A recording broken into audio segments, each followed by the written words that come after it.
Hey, bonjour Nathalie! Bonjour Julie. Contente de te voir aujourd'hui et de faire une petite entrevue avec toi. Moi aussi, j'aime bien discuter avec toi. Alors, Nathalie, elle est psychologue et coach parental. Alors, aujourd'hui, dans le thème des clés de la communication, on va parler des clés de la communication en général, mais aussi pour les enfants et les ados, un petit peu plus spécifiquement. Parfait. Alors, on va y aller avec c'est quoi pour toi, Nathalie, la communication en général, là, les clés de la communication en général? Pas juste pour les enfants, les ados, mais aussi pour les adultes. Pour moi, déjà, la communication, c'est quand on veut transmettre un message et qu'on veut, et c'est forcément dans les deux sens. Communiquer, c'est pas juste transmettre un message, mais c'est aussi écouter la réponse de l'autre. Oui. Donc, ça, c'est fondamental de toujours penser, ça va et ça vient, quoi, la communication. C'est pas, je suis pas juste en train d'informer l'autre. Je dis quelque chose, je l'interpelle et j'attends qu'il réagisse. Sa réaction fait partie de la communication. Mais toi, Julie, tu es naturopathe, parce que tu m'as Oui. présenté, mais moi, je ne t'ai pas présenté. Tu es naturopathe, tu fais autre chose ou... Ben, moi, j'ai travaillé 17 ans en petite enfance. Voilà. Dans le fond, au Québec, ça s'appelle les centres de la petite enfance. Vous, en Europe, c'est des crèches, je pense? Les crèches, ouais, les crèches. Alors, Okay. J'ai fait ça pendant 17 ans, travailler avec des enfants de 3 mois à 5 ans. Donc, tu as une belle expérience là-dedans. Et toi, donc, on revient à la communication, tu me disais, c'était quoi pour toi les clés de la communication? Comme tu disais, l'écoute. Moi, ce que je peux vous dire comme par expérience avec les enfants qui fonctionnent très bien, mais qui fonctionnent aussi très bien avec les ados, mais aussi avec les adultes, c'est l'écoute active. OK? On écoute et après, on reformule le message que la personne veut nous dire. Comme par exemple, la personne a dit quelque chose ou l'enfant dit quelque chose. Là, on fait juste dire OK, j'entends. Tu me dis, ce que je comprends, c'est que tu me dis telle chose. Et souvent, c'est de mettre des mots sur les émotions. Surtout les jeunes enfants, on dirait que les émotions. Les ados aussi, j'imagine. Je ne connais pas tant cette période-là encore, là, ça s'en vient, mais je vais rentrer dedans tranquillement. Mais les petits, moi, ce que je trouvais qui marchait très bien, l'enfant fait une crise. Tu lui as dit non pour quelque chose, puis là, il n'est pas content. Tu sais, des fois, on dit ah, ben là, fais ta crise de bacon.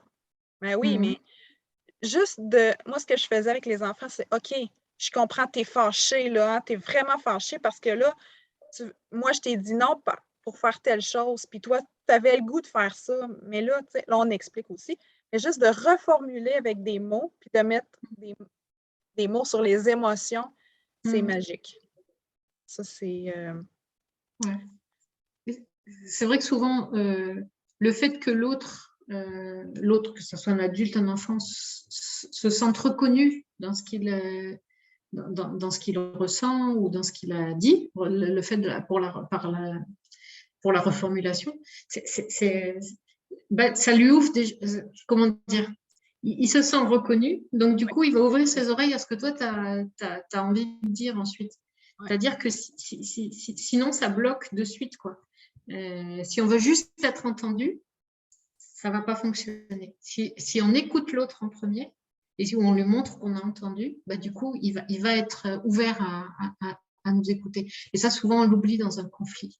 C'est-à-dire qu'on veut absolument avoir raison parce qu'on est persuadé qu'on a raison et peut-être qu'on a vraiment raison. Mais ça vaut quand même toujours le coup de donner la parole à celui d'en face et d'écouter son point de vue à lui. Oui. Parce qu'on peut être surpris. Oui. Des fois, on se rend compte que du coup, on n'a pas si raison que ça. Donc, c'est intéressant. Oui. Mais c'est ça, ça permet, comme tu disais, à la personne d'être reconnue, puis juste de dédramatiser aussi, surtout pour les petits, de dédramatiser ce qu'ils vivent en dedans. Des fois, c'est comme, ils sont tellement fâchés. Ouais. Surtout à 2 ans, là, le 2-3 ans pour les enfants, c'est plus difficile, ils se comprennent moins. Mais là, juste de dire OK, je comprends, tu es vraiment fâché, là. Ben oui, je te comprends, c'est normal. T'sais. Fait que là, ils font comme Ah. Puis là, souvent, ça l'arrête, là, c'est comme, OK, elle comprend que je suis fâchée, là, elle comprend que, ah, c'est OK. Fait que ça permet, moi, puis même pour mes enfants, ça m'a tellement aidé, ça a tellement dédramatisé des situations, des crises de bacon que ça n'a pas duré longtemps, là. En fait, j'ai juste mis des mots puis c'était terminé, là. Ah oui, mais tu as remarqué même à nous, quand on exprime quelque chose de désagréable et qu'on nous dit mais non, c'est rien, ça vient nous toucher, on se sent nié, on se sent mis de côté là. Alors que justement, quand on est écouté dans notre truc, ah ouais, je comprends pourquoi tu es embêté là, je comprends pourquoi tu es fâché. Ouais. Et du coup, on est reconnu, quoi. On se sent reconnu pour ce qu'on est et on se sent exister. C'est un des besoins fondamentaux, Oui. hein, le besoin de se sentir exister. Ah oui, Donc, ça, c'est sûr. hum, hum. Hem, Vas-y. puis, moi, je trouve aussi la présence. Tu sais, on parle beaucoup de présence, tu sais, d'être présent. Hum, Heu, ce que je remarque pas tout le monde, je ne veux pas généraliser, mais il y a beaucoup de parents, hum, qui sont tellement sur leur cellulaire que les enfants, hum, ils parlent aux côtés, puis «Oui, oui, oui, oui. Oui, oui, oui, oui», tu sais? Ils sont pas présents totalement à leur enfant ou bien sont tellement occupés dans les tâches ou à faire plein de choses qui sont pas présents à l'enfant. Fait que ça fait que l'enfant, il recherche de l'attention constamment, puis souvent, ben, ça peut créer à la longue, à mon avis, des problèmes de comportement. Parce que l'enfant, il va chercher par tous les moyens pour aller chercher l'attention du parent, pour aller chercher, dire: «OK, papa et maman, ils m'écoutent pas, là. Qu'est-ce que je pourrais faire pour qu'ils m'écoutent?» tu sais? exactement, exactement. Et alors souvent, moi j'ai entendu des parents qui disaient oh oui, mais arrête parce qu'il ne fait que rechercher ton attention. Ouais, Lui en donne pas parce qu'il fait que rechercher ton attention, oui. comme si c'était un défaut, comme si c'était Ouais, une bêtise Je pense que c'est important de sensibiliser les parents au fait que l'enfant, pour grandir, a besoin qu'on le regarde. oui. Il ne peut grandir que sous le regard Mmh. d'un parent, d'un grand-parent, d'un prof, des copains. On grandit sous le regard de l'autre. Moi, je me souviens d'une scène où mon fils il faisait du vélo dans un parc et puis moi, je lisais un livre et puis à l'époque, il n'y avait pas de portable. Je lisais un livre Oui, oui, ça, c'est une chance. et maman, maman, regarde. Et alors, ah oui, oui, c'est bien. Et puis 2 minutes après, maman, regarde. Et en fait, c'est parce qu'il prenait de l'assurance sur son vélo, il grandissait parce que je le regardais. Ça valait pas la peine de faire un exploit si personne ne le voyait faire cet exploit. Donc, du coup, Oui. c'est ça l'idée, c'est qu'ils ont besoin de notre regard. Et justement, quand un enfant réclame votre attention, c'est un réel besoin qu'il a. Oui, C'est pas un caprice, c'est pas juste pour vous embêter, c'est vraiment un besoin pour grandir, pour prendre confiance en lui. oui, Et, prendre confiance. et- Puis, tu sais, je sais pas si tu as des trucs, Nathalie, tu sais, dans le quotidien, on est occupé comme parents. Des fois, ben, tu sais, moi aussi, j'ai mon cellulaire, puis des fois, je suis sur mon cellulaire, mais tu sais, c'est souvent plus pour affaires ouais. avec l'entreprise. Fait que là, des fois, les enfants viennent me parler, puis là, attends-moi une petite, tu sais, les trucs, là, c'est, tu sais, attends-moi une petite minute, là, je finis mon message, puis je t'attoie, là. Garde ton idée, ça sera pas long. Là, je finis mon message. OK, là, qu'est-ce que tu veux me dire? Tu sais, des fois, on est trop occupé ou dire, OK, là, c'est pas le bon moment, là.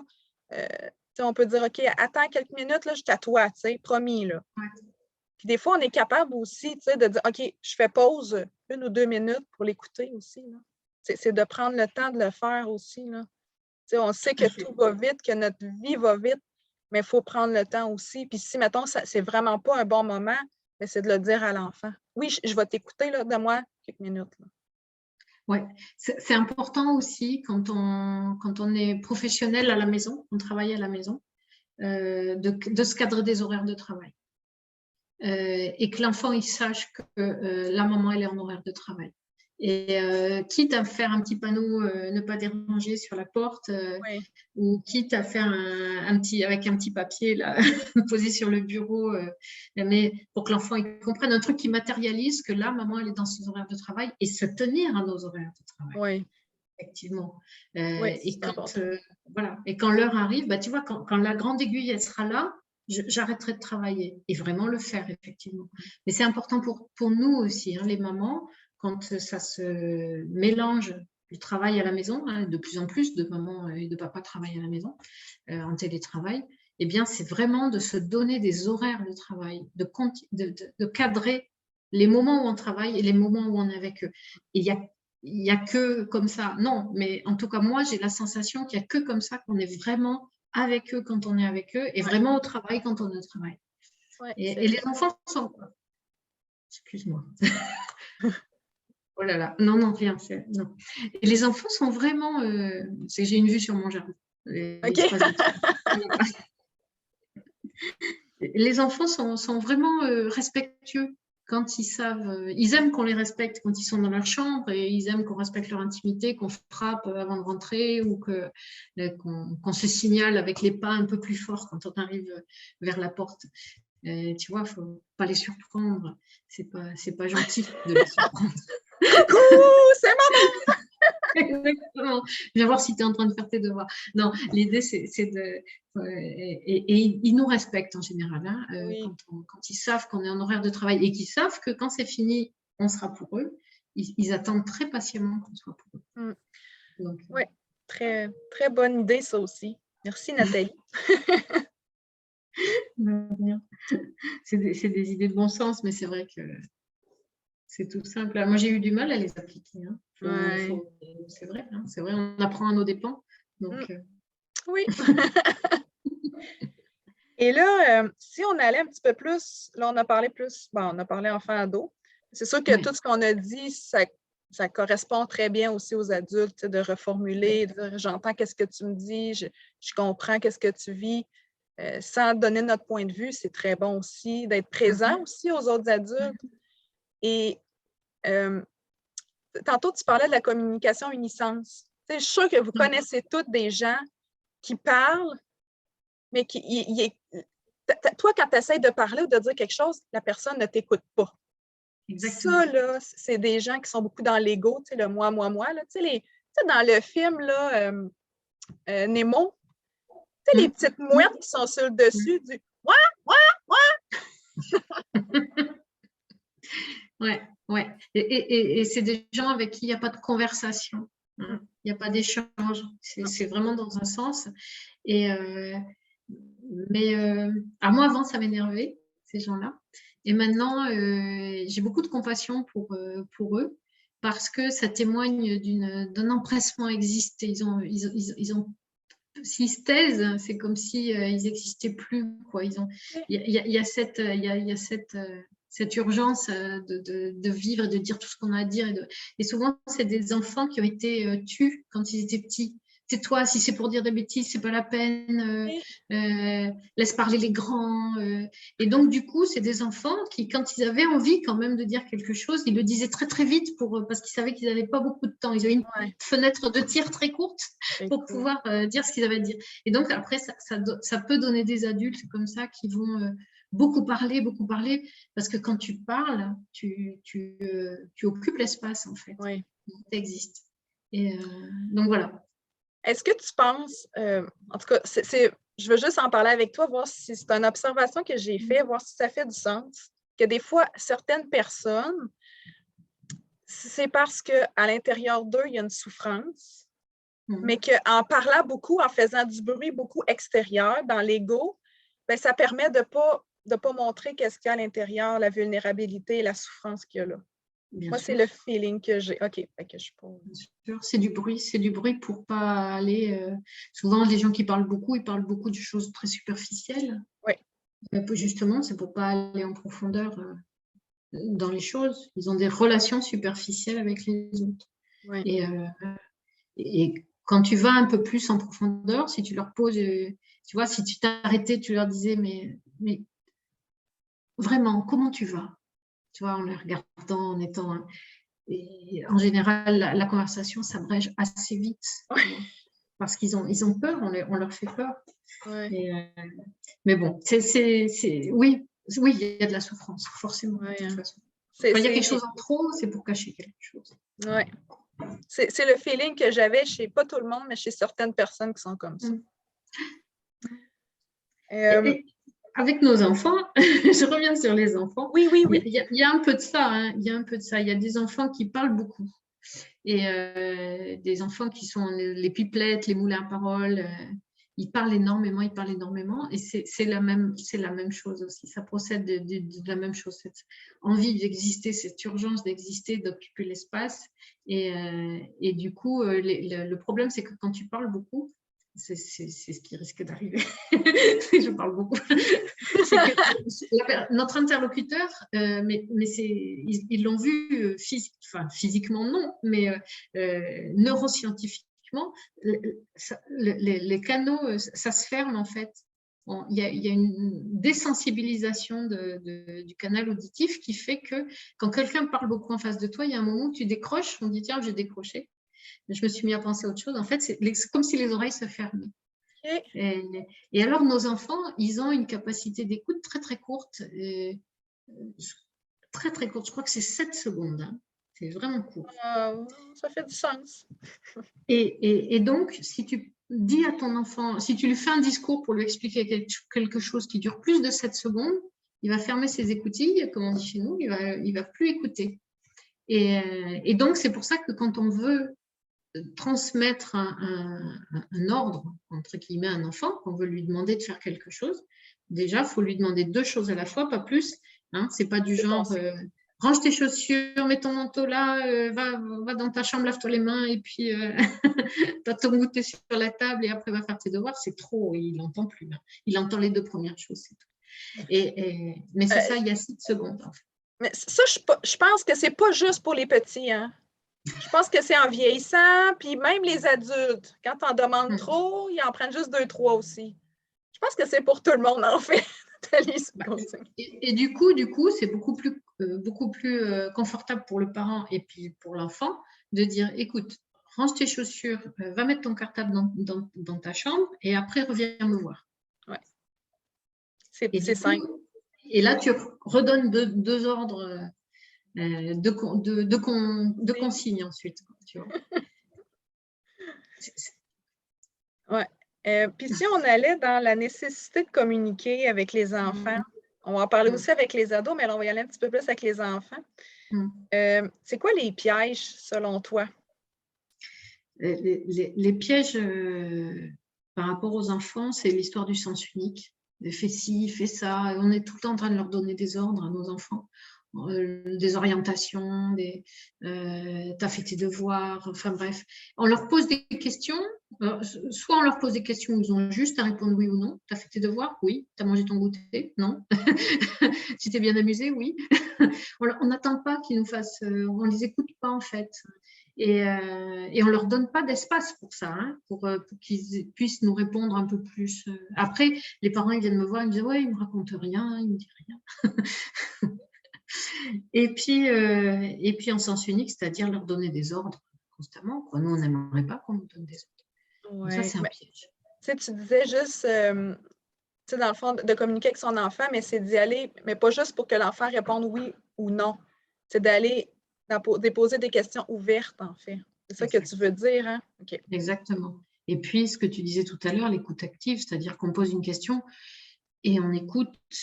Soit on écoute parce qu'on est en train de faire autre chose, ça n'empêche pas, on peut lui dire, là je suis en train de ranger les courses, mais je t'écoute, hein, t'inquiète pas, je t'écoute. Oui. Et parce que si on tourne le dos pour mettre des trucs dans le placard, tu vois, ou bien, le mieux, on s'assoit avec l'enfant et on lui dit, je t'écoute, vas-y. On lui donne un espace où il va pouvoir parler. Parce que s'il sent qu'il a juste, comme je disais tout à l'heure, un petit moment d'attention de la maman, on parlait des 7 secondes, tu as peut-être raison aussi. Nous, les mamans, on n'écoute que pendant 7 secondes. Bah, l'enfant, il va essayer de balancer tout ce qu'il a à dire en 7 secondes, c'est compliqué. Et puis, un autre piège à la communication avec nos enfants, les enfants, je pense que on veut trop leur dire de choses aussi. Quand un enfant nous pose une question, on veut trop répondre à la question. Alors que la première chose qu'on doit faire qu'on doit faire, tu vois, je donne des ordres. Ce que j'ai expérimenté, en tout cas, qui fonctionne très très bien, c'est que quand un enfant te pose une question, lui répondre par une autre question. Et c'est-à-dire, et toi, qu'est-ce que tu en penses? Ouais. Ou bien, qu'est-ce que tu en sais déjà de ça? Qu'est-ce que tu en as entendu? Surtout là maintenant avec la guerre, tout ça. Quand ils nous demandent pourquoi, mais qu'est-ce que tu en sais? Qu'est-ce que tu as compris de ce qui se passe? C'est ça. Parce qu'après, c'est plus facile pour nous d'aller compléter sa vision à lui. Et au moins, tu te mets à son niveau, tu entends les mots qu'il utilise, donc tu vas parler aussi avec les mots qu'il utilise. Et puis, donc, tu vas compléter là où il y a des lacunes dans sa connaissance, dans ses informations. Et puis, ou bien tu vas rectifier des choses qu'il va dire qui ne sont pas tout à fait vraies. Donc, c'est important de demander à l'enfant, pour pouvoir se mettre à son niveau, pour une communication, il faut être au même niveau que la personne. Hein. Donc, l'idée, c'est ça, c'est de lui demander à quel niveau il en est. Et ensuite, on se met à son niveau et on peut parler et communiquer. Oui, mais de se mettre à son niveau, dans le sens aussi de, quand que les enfants sont petits, plus jeunes, au lieu de rester debout comme adulte, de se mettre des fois à genoux ou en petit bonhomme ou assis par terre, juste de se mettre à leur niveau aussi, à leur niveau de taille. Oui. C'est important ça aussi parce que quand on reste dans notre grandeur d'adulte face à un enfant de 3-4 ans, il est comme ça, mais des fois, c'est dur d'exprimer. C'est comme nous, de parler à... Quand on rencontre des hommes, souvent qui sont très grands, on vient pour leur parler, puis on est comme un peu intimidé, on veut dire des choses, mais c'est comme... Mais c'est un peu la même chose pour les enfants, C'est vrai. Isabelle Filiosa, qui est une coach parentale très connue en France, elle dit quand un enfant est hypnotisé par la télévision, qu'il regarde la télé, et nous, on veut l'appeler pour qu'il vienne à table. Le repas est prêt, imaginons. La scène habituelle qu'on connaît. Que tout le monde connaît.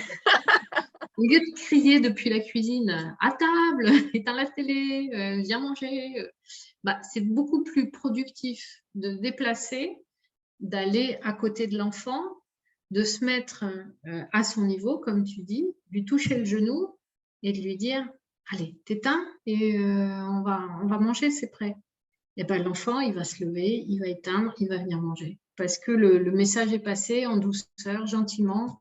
On est venu le chercher, il y a eu le contact physique, il y a eu le contact visuel. Et c'est tout simple, quoi, en fait. Sauf que, je ne sais pas pourquoi, on préfère crier. Oui. Ou avec les ados, comme on a dit tout à l'heure. Avec des ados, là. J'ai honte de l'avouer, mais moi, ce que je fais avec mes ados, j'en suis venue à leur envoyer des WhatsApp à table. Si, je l'ai fait. Mais et ça marche. Je le fais et je continue à le faire parce que c'est ce qui fonctionne. Tu devrais tourner une petite vidéo qui apparaît sur... Tu vois tout ça, la petite vidéo qui apparaît sur le cellulaire. « Coucou, c'est ta maman! J'aimerais que tu viennes manger! » Non, ça marche mieux les gifs où il y a marqué à table ou des trucs comme ça. Ça fonctionne bien. Oui, parce qu'à l'adolescent... Les nouvelles technologies nous permettent de communiquer aussi. Ça a du bon, ça n'a pas que du mauvais pour la communication. Non, je sais que certains parents utilisent ça, d'envoyer un messenger à leur enfant. « Coucou, viens manger, c'est le temps de... » Parce que c'est le meilleur moyen d'avoir leur attention. Ça fait partie de la nouvelle génération, il faut s'adapter. C'est la même chose que le petit enfant où je t'ai dit, on se met à côté de lui, on lui touche le genou, tu viens manger. C'est la même chose, on se met au niveau de l'ado finalement. Oui. Il est à ce niveau-là, donc on va le chercher là où il est. L'important, c'est de se demander, parce qu'il y en a qui peuvent bondir et dire « ouais, mais non, quand même ». Je trouve que l'important, c'est de se demander quelle est mon intention. À chaque fois que je veux communiquer avec un ado, avec un enfant, avec un adulte, qu'est-ce que je veux transmettre? Quelle est mon intention? Et notre intention, c'est jamais de faire la guerre, c'est jamais de déclencher une dispute. Je suis désolée, notre intention, c'est toujours de donner une information ou bien de demander quelque chose. Donc, et d'obtenir un résultat. Donc, finalement, par la douceur, c'est quand même mieux. Oui. Oui, puis plus que des... Tu parlais, la douceur, plus aussi que des punitions. « Ah, ben si tu fais pas ça, tu n'auras pas ça. » Tu sais, le « si ». Si tu fais pas ça, si tu... Tu sais, le « si », là, ça, là, c'est pas nécessairement une bonne idée. Autant, je pense qu'avec tous les groupes d'âge. Mais là, on en reparlera certainement dans les vidéos quand on fera le thème sur la confiance en soi. Parce que c'est une belle manière de casser la confiance en soi des enfants, de jouer au chantage. affective. Et on en reparlera. Et toi, Julie, tu me disais que tu n'avais pas d'ado encore à la maison. Ben, ça s'en vient, c'est dans le début. Ça commence. Voilà. Hein. Donc, qu'est-ce qui te fait peur, toi, dans la communication avec tes enfants quand ils seront adolescents? T'anticipes quoi, finalement? Le manque de communication, parce que présentement, j'ai une très bonne communication avec mes enfants. C'est beaucoup d'échanges. Il y a quelque chose, ils viennent me le voir. Tous les soirs, on se parle avant de se coucher. C'est plus ce bris de communication-là, puis que ça dérape un petit peu, qu'ils embarquent dans des choses que je suis peut-être pas d'accord, comme de la drogue ou de l'alcool. Maintenant aussi avec l'hypersexualisation aussi, des choses comme ça, ça m'inquiète un peu plus. C'est plus ça, là. D'accord. Mais tu vois, quand tu dis que tu as maintenant une bonne communication avec eux, tu es en train de construire la bonne communication de demain, en fait. Ouais. Et ça, c'est important. Hein?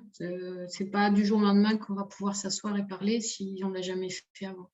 Donc, je trouve ça très, très bien que, tu vois, tu as bien labouré le chemin qui va t'amener vers continuer à avoir une bonne communication avec ta fille ou avec ton fils. L'important, c'est, tu parlais tout à l'heure de l'écoute active, l'important avec un ado, c'est de l'écouter. Et si un tout petit peu il se sent jugé, il va arrêter de parler. C'est-à-dire qu'un adolescent, il ne supporte pas qu'on le juge ou qu'on porte un jugement sur ce qu'il dit, ou même les conseils, ça l'énerve, ils ne veulent pas qu'on leur donne de conseils. En fait, quand ils nous racontent des choses, ils nous les racontent. Point barre. Là, pour le coup, c'est vraiment en sens unique, quoi. Ils n'attendent pas qu'on leur dise ce qu'on fera à leur place, ils attendent pas. Ça coupe la communication si on commence à leur dire, mais moi, à ta place, où tu devrais, où il faudrait, tu vois, ou quand j'avais ton âge, c'est pas ça qu'ils viennent chercher. Ils viennent juste chercher, se décharger de leur inquiétude ou d'un truc qui leur est arrivé, puis qu'ils ont besoin de le partager avec nous. Et plus elle saura, plus tes ados ils sauront qu'ils peuvent venir te raconter tout, que tu ne vas pas les juger, que tu vas les accueillir tels qu'ils sont, et qu'ils pourront compter sur toi aussi pour chercher des solutions. Hein. L'idée, c'est pas non plus de se taire complètement, mais ils viendront te parler, ils viendront te raconter, ils viendront te dire qu'on leur a proposé un joint, ils viendront te dire, du pot, comme vous dites chez vous. Ouais, des potes. Des chummés, c'est des chummés. Ils viendront te dire tout ça. Hein, ou ta fille, elle viendra te raconter qu'il y a un garçon qui l'a regardé, ça l'a mis mal à l'aise. Tu vois. Et donc là, ça pourra ouvrir la communication sur autre chose. Mais l'idée, c'est ça. On prépare le terrain quand ils sont jeunes, et parce qu'ils savent qu'on va avoir une oreille attentive à ce qu'ils vont dire. Et en plus, dès qu'ils sont adolescents, dès qu'ils commencent l'adolescence, ça commence, ça n'a pas d'âge. L'adolescence, ça commence quand il y a une petite remise en question de l'autorité parentale. Ah oui, OK. Un petit truc là, le sourcil qui se relève. Oui, la mère! Et là, l'adolescence commence. Et à ce moment-là, il faut vraiment faire attention à les accepter tels qu'ils sont. Parce qu'ils en ont besoin de ce regard. On parlait tout à l'heure de l'enfant qui fait du vélo et qui a besoin de ce regard.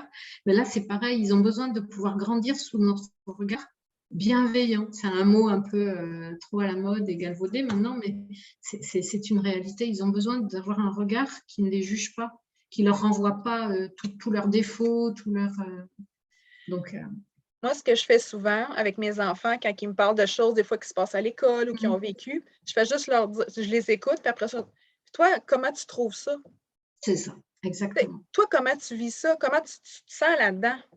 Juste de ramener, OK, comment que toi, là, des fois, ils n'ont pas de mots. OK, tu ne sais pas, bon, c'est correct, Puis tu en penses quoi? Mettons qu'un enfant, un autre élève a fait quelque chose. Toi, tu en penses quoi de ça, ce qu'il a fait? Tu en penses quoi? Toi, est-ce que tu aurais fait ça comme ça? Ça serait quoi l'autre manière que tu pourrais faire? De poser des questions de réflexion. aux enfants. Exactement, je trouve ça très très bien. C'est exactement ça, Julie. Il s'agit de ça. Il s'agit de leur permettre d'être leur propre référence. Parce que souvent, nous, en tant que parents, on a l'impression que nous sommes la référence pour notre enfant. La référence de ce qui est bien, ce qui est mal, parce que depuis qu'ils sont tout petits, on leur dit ce qui est bien, ce qui est mal. et le problème, c'est qu'il y a un moment où il faut les détacher de notre référence à nous, qu'on ne soit plus leur référentiel, et comme tu dis, les renvoyer à eux. Qu'est-ce que tu en penses, toi? Qu'est-ce que tu as compris? Qu'est-ce que tu aimerais? Qu'est-ce qui te... Voilà, l'idée, c'est ça. C'est vraiment qu'ils deviennent, eux, leur propre référentiel, parce que ça va aussi les libérer du regard des autres. Hein? Parce que c'est très intéressant, Nathalie. Vraiment. Ben non, moi j'aime bien échanger avec toi parce on rebondit l'une sur l'autre, c'est sympa. Alors, est-ce que tu as des choses que tu aimerais parler, rajouter sur Non, je crois que j'ai à peu près dit tout ce que j'avais envie de transmettre. Il y en aurait tellement à dire d'autres, mais l'essentiel a été dit, je pense. Ouais, pour moi, l'essentiel a été dit, donc à toi, Julie, je te rends la main si tu as envie de rajouter quelque chose. Non, moi aussi, c'est pas mal complet. C'était vraiment intéressant de parler de la communication avec les enfants, les ados, mais ça s'applique très bien aux adultes aussi. Soit dit en passant. Moi, ce que je voulais juste dire, c'est si vous avez des questions, commentaires, n'hésitez pas à poser vos questions dans les commentaires et on peut continuer cette conversation avec vous, avec les auditeurs dans les commentaires. Ça sera avec un grand plaisir. N'hésitez pas aussi à cliquer, vous abonner, à cliquer j'aime sur la vidéo et à partager aussi avec d'autres personnes que ça peut aider, donner des trucs aussi à des parents. Parce que on n'a pas de mode d'emploi quand on devient parent et quand on est parent de jeunes enfants, d'ados et même d'adultes. Alors. Exactement. Je vous mettrai je vais transmettre des références de livres. Oui, très bonne idée. Sur ça, sur la communication et voilà, j'ai des références de bouquins, donc je les mettrai dans les petits commentaires. Ouais, dans les commentaires ou dans comment ça s'appelle? Bon, pardon, les références de la vidéo. Alors, un gros merci, Nathalie. Ben, merci, Julie. Au plaisir de refaire une autre interview avec toi. Alors, ben oui. Merci tout le monde. Oui. Merci. Je souhaite un bel été à tout le monde parce que ça va paraître le 30 juillet, donc un beau mois d'août et on se retrouve en septembre. Je t'embrasse, Julie. Moi ciao, aussi. ciao. Merci. Bye bye. Ciao à vous tous. Ciao.